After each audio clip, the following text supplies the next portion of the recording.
बाबूलाल एक छोटे से गांव हरिहरपुर के निवासी थे।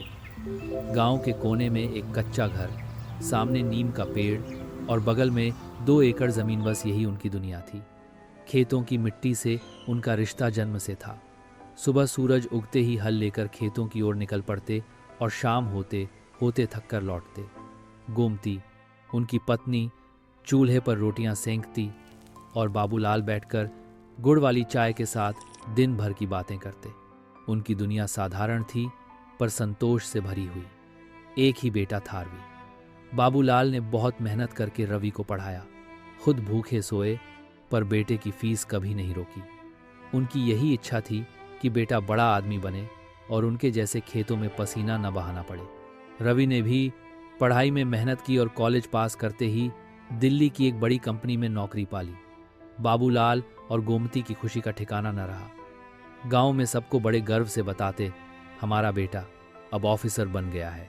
शुरुआत में रवि हर रविवार फोन करता, गांव की खबरें लेता, माँ से कहता आपका हलवा बहुत याद आता है, और बाबूजी से पूछता खेतों में क्या बोया इस बार। बाबूलाल हंसते हुए कहते, तेरे बिना खेत भी सूना लगता है बेटा। मगर धीरे धीरे रवि का फोन आना कम होने लगा। कभी मीटिंग है, कभी नेटवर्क नहीं था, तो कभी थक गया हूं पिताजी, ऐसे बहाने सुनने को मिलने लगे। त्योहारों पर भी रवि आने का वादा करता, पर ऐन वक्त पर कोई न कोई वजह बताकर मना कर देता। होली के रंग फीके लगने लगे, दिवाली के दियों की रोशनी जैसे कुछ कम हो गई हो। गोमती हर बार बाबूलाल को दिलासा देती, अब की बार जरूर आएगा, नौकरी का शुरू का समय है, समझा करो। पर बाबूलाल को लगता जैसे कुछ छूट रहा है, जैसे उनका बेटा उनसे दूर नहीं पराया होता जा रहा है। एक बार ऐसा भी हुआ कि बाबूलाल बीमार पड़े, तेज बुखार, खांसी और कमजोरी। गोमती ने रवि को फोन किया पर वह कॉल नहीं उठा पाया। जब 3 दिन बाद फोन आया तो बाबूलाल की हालत ठीक हो चुकी थी। लेकिन उस एक पल में बाबूलाल ने ठान लिया, अगर बेटा नहीं आ सकता तो बाप को ही जाना होगा। गोमती पहले तो डर गई, दिल्ली बहुत दूर है, आप अकेले कैसे जाएंगे। बाबूलाल मुस्कराए, जब बेटा इस उम्र में शहर चला गया तो बाप क्यों नहीं जा सकता। और फिर अगले दिन सुबह बाबूलाल ने अपनी सफ़ेद धोती, एक पुरानी जैकेट और पगड़ी बांधी, छोटी सी थैली में कुछ कपड़े रखे और रवि के पुराने खत से उसका पता निकालकर पहली बार ट्रेन में चढ़े। दिल्ली पहुंचते ही उन्हें जैसे किसी और ही दुनिया में फेंक दिया गया। हर कोई भाग रहा था, कोई मोबाइल में बात कर रहा था, कोई ऑटो के लिए लड़ रहा था।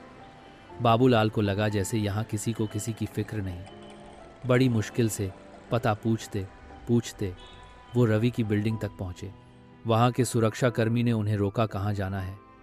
बाबूलाल ने जेब से खत निकालकर उसे दिखाया, अपने बेटे से मिलने आया हूँ, रवि नाम है।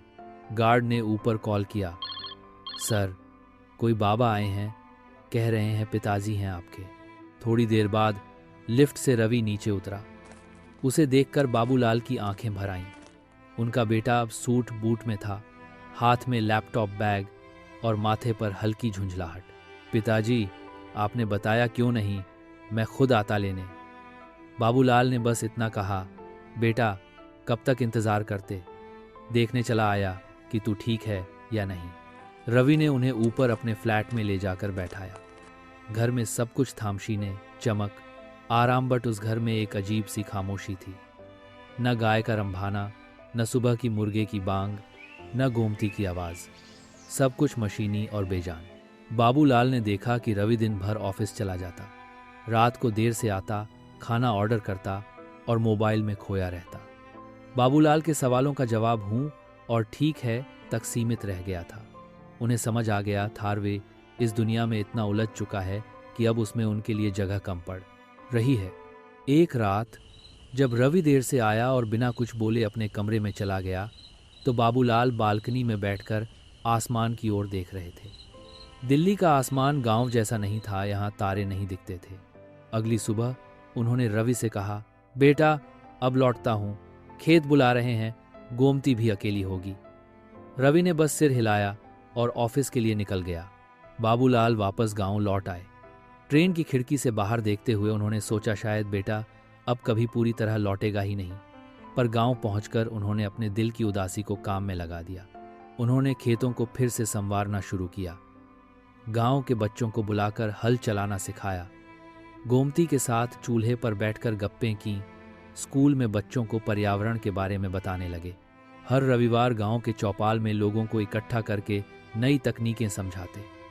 उनका चेहरा फिर से वही हो गया था, धूप से तपता हुआ पर आत्मविश्वास से दमकता हुआ। 6 महीने बीते। फिर एक दिन रवि अचानक गांव आ गया। बाबूलाल खेत में बैल हाँक रहे थे। रवि उनके पास आया, पैर छुए और कहा, पिताजी अब मैं यहीं रहूंगा। बाबूलाल को लगा जैसे उन्होंने गलत सुना हो। क्या कहा तूने? हाँ पिताजी, रवि बोला, नौकरी छोड़ दी है। वहाँ बहुत कुछ था पर जो शांति यहाँ है वो कहीं नहीं। जब आप आए थे और 2 दिन में लौट गए थे तब मुझे कुछ समझ नहीं आया, लेकिन जब आप चले गए और घर फिर से खाली हो गया तब समझ आया कि असली घर कहाँ है। बाबूलाल ने कुछ नहीं कहा, बस रवि का माथा चूमा और कहा, अब चल खेत दिखाता हूँ। रवि ने गांव में ही एक कृषि केंद्र खोला। बाबूलाल की मदद से उसने जैविक खेती, ड्रिप सिंचाई और अन्य नई तकनीकें गांव के युवाओं को सिखाना शुरू किया। उन्होंने खेतों को आधुनिक बनाया पर साथ में गांव की आत्मा को जिंदा रखा। अब बाबूलाल के चेहरे पर संतोष की मुस्कान थी। शाम को जब वह रवि के साथ खाट पर बैठते तो कहते, देख बेटा, मिट्टी से रिश्ता कभी टूटता नहीं। तू कहीं भी चला जाए, अंत में लौटना तो यही पड़ता है।